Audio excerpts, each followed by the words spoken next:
It's fun to be out exploring and discovering and playing at all times of the day, especially early in the morning. If you can get yourself out of bed, one of the best places to come is Queanbeyan and the river that runs through Queanbeyan, because here in Queanbeyan you can see platypus.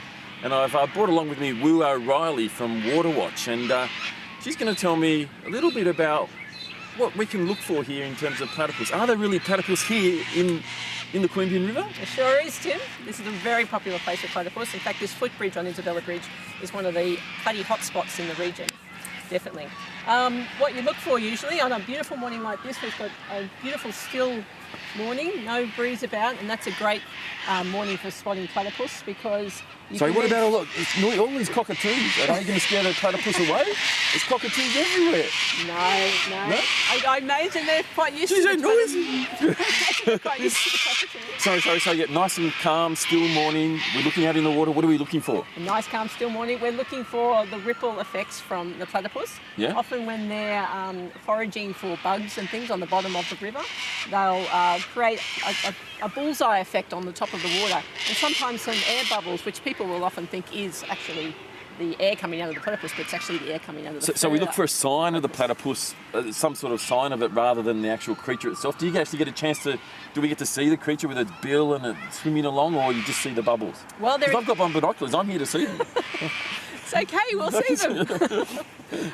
Yes, absolutely. They're an air-breathing mammal, so they need to come up every minute or so to breathe. So that's definitely a good chance of seeing them. If they're around, you'll often see them sit on the water.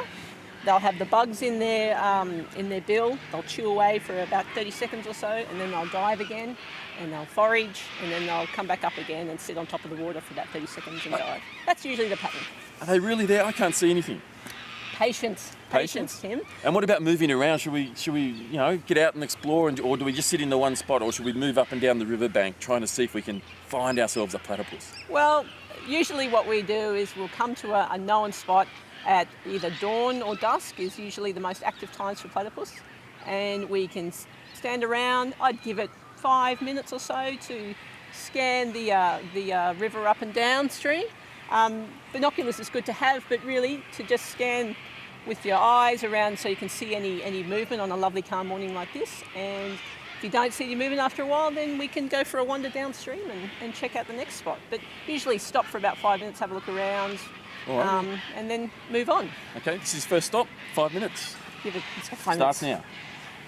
All right.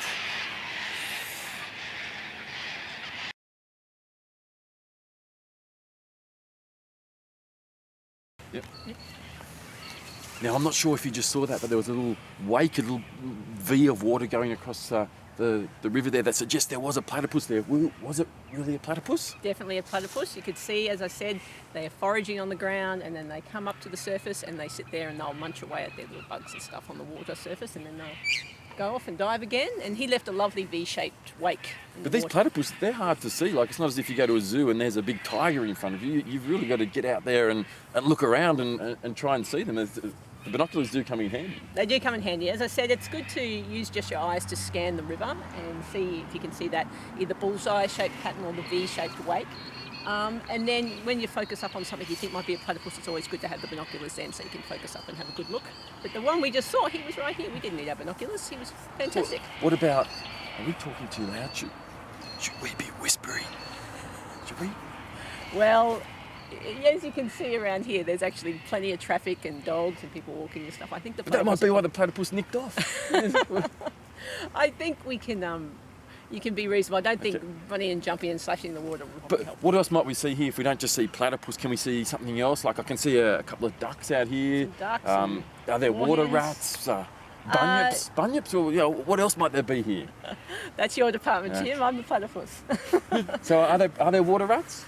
Yes, there's definitely water rats around in the region. People often get water rats confused with platypus because they are brown and furry and they swim along the water a bit like a platypus. But they've got a long tail with a white tip, and they've got little ears. If you can see up closely, you'll be able to tell the difference. And they're native creatures, like the water rat. You think rat, they're introduced and they're yucky, get rid of them. But no, the water rat, it's a native critter, and we should be looking after the water rats as well as the platypus. Absolutely. People only just yesterday said to me they didn't realise the water rats were native, and I'm like, yeah, they're really important part of the system. Think of them like an otter. They occupy a really similar type of niche in the environment as an otter would. So they're really cool.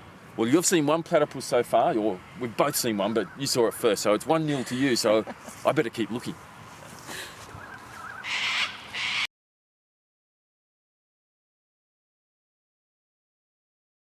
Now, because platypus are quite hard to see in the water, you've brought one along to show us a little bit about the platypus. This is obviously its bill, but tell me more about the platypus.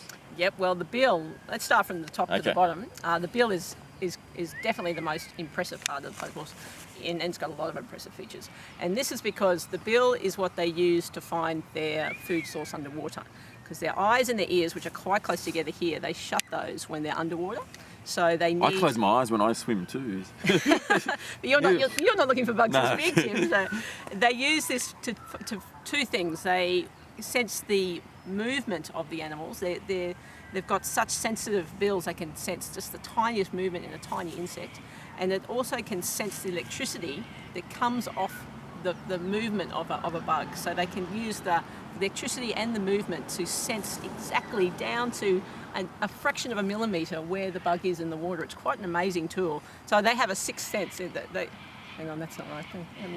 Sixth sense? Yeah, a sixth sense. How many senses do we have? We've usually got 5, so sixth sense. Yeah, sixth sense, that's what I meant. Sorry. So they have a sixth sense. And so while we can see, hear, touch, taste and smell, they have an extra sense, and it's pretty amazing. And so they also, we think they use this this white patch around the eyes to fool their prey that they actually have their eyes open when they're underwater. So it kind of looks like eyes, doesn't it? Okay. And they're soft. They're really soft? Very soft. Their fur is amazing, and it's the most amazing feature of the platypus. They actually have 2 layers of fur on their back, and underneath is really, really super, super fine fur, which is actually quite different to the fur on the top. And the fur underneath is so fine that it insulates them against the really, really cold waters that you'll find them in, particularly in this part of the world. So fine, I can't actually see it, but so it's fine. there. Look right underneath, you can see. Oh, you can see if you look really, really close. Yeah, okay, Believe all right. me, it's true. It is there, yeah. And the fur on top then helps them to keep dry. So the fur underneath keeps them warm, and the fur on top sort of is a buffer with the water. And then if you feel, Tim, that the fur on the tail is really different again to the fur on the back. It's a lot coarser, spiky-ish. Yeah, that's right. And it's like a broom. And so they use that when they're digging their burrows and stuff to sweep the dirt and leaves and everything out of their burrows. So that's pretty handy. Yeah. And the other really cool feature of platypus that I think a lot of people don't know is their front feet. They have these little flippers that come up, and they use them to paddle underwater. So you can swim better, if you go swimming in the ocean or in the pool with flippers, you get a lot more, you can go a lot faster, and so these guys can go faster. That's right. More water pool. And when they get out of the water and they need to use them to dig and burrow, they flip back. So they can, it's a bit like Wolverine. The claws come out, but they don't really come out. But so they flip back. It's pretty amazing. And they use the back claws to groom this incredible fur. The fur is so thick, it's like a polar bear's fur. It's actually almost as thick as polar bears, and that's how well they can keep insulated. So that's pretty amazing. And the last... I wish I had fur on this morning. It's pretty cold out here. Yeah, so we had platypus fur. I think we'd be nice and cozy. And we know that this was a male platypus because he has spurs. Oh, okay. On the back.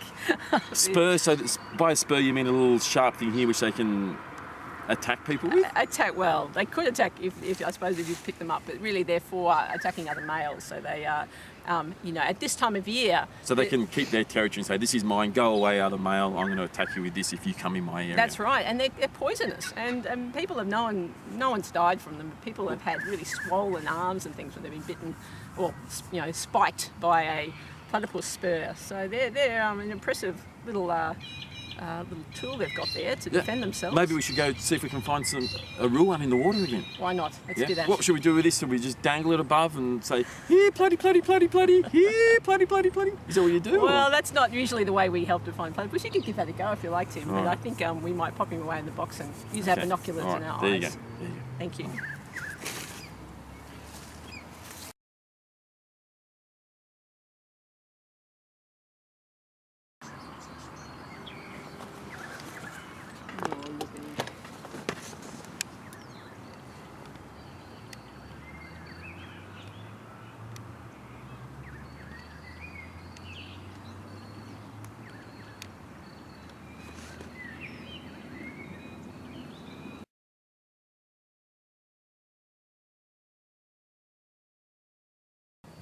What have we got here, Woo?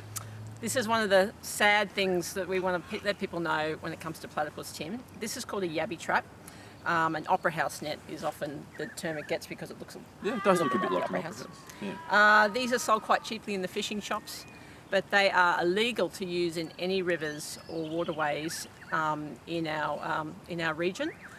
You're allowed to use them in farm dams, private farm dams. That's the only place. But people often do buy them and then put them in the rivers To try and catch yabbies. To try and catch yabbies, and because they can be quite cheap, people just leave them there. And platypus, if a yabby does swim in and gets caught in there, then the platypus can sense the yabby and will often come into these holes and get stuck in there.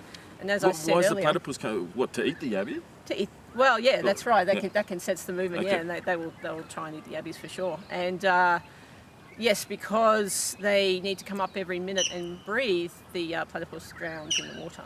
And only just last month here in Canberra on the Murrumbidgee River, a platypus was found in one of these dead.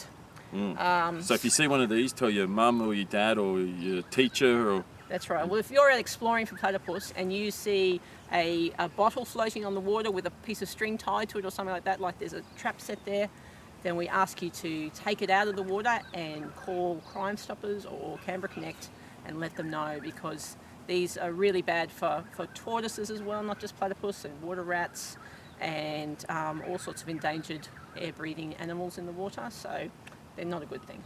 Okay, get rid of them.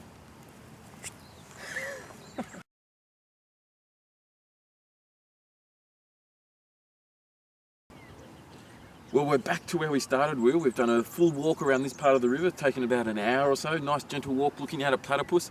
I've seen 3. I think you've seen 2 maybe. So it's been a good day. 3, 2, not too bad. Where else apart from Queanbeyan, which is where we are now on the Queanbeyan Suspension Bridge, where else around Canberra is a good spot to see a platypus? Well, you'd be amazed, actually. Yeah. Platypus are found all around the region.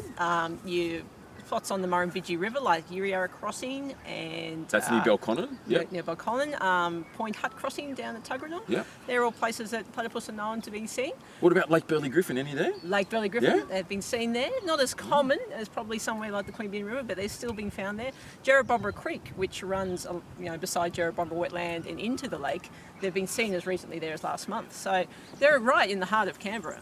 So if you're going out to see them, dawn and dusk, going to those places and being patient, What you if never know. what if you can't get up early? Like it is, it's 7 o'clock in the morning or afternoon. You want to do something else of the afternoon. Can you go out in the middle of the day when it's nice and warm and maybe see a platypus? Usually not. They're most active first thing in the morning and in the evening. But So before school, after school. Is that why they're there? So we can see them before school and after the school. kids. You've got no excuse. That's Fantastic. right. But in this part of the world, actually, we are very spoiled, because at Tibbinbilla, they are actually seen there at any time of the day. You can see platypus at Tibbinbilla. Wait. They tend to be quite So active. you're saying we could have gone out to Tibbinbilla, had a nice picnic, nice walk around, nice play in the adventure playground, and seen a platypus in the middle of the day. Instead, you dragged me out here at dawn to see a few ripples in the water. Is that what you're telling me? Where's your sense of adventure there, Yeah, Tim? okay. It's got a beautiful morning. Look how still this river is. Okay. I mean, even if we hadn't seen a platypus, I think it's worth coming out to a Yeah, beautiful spot and we're like this. exploring, we're discovering, That's right. and we're sort of playing. Thanks, Woo. You're welcome, Tim. Anytime.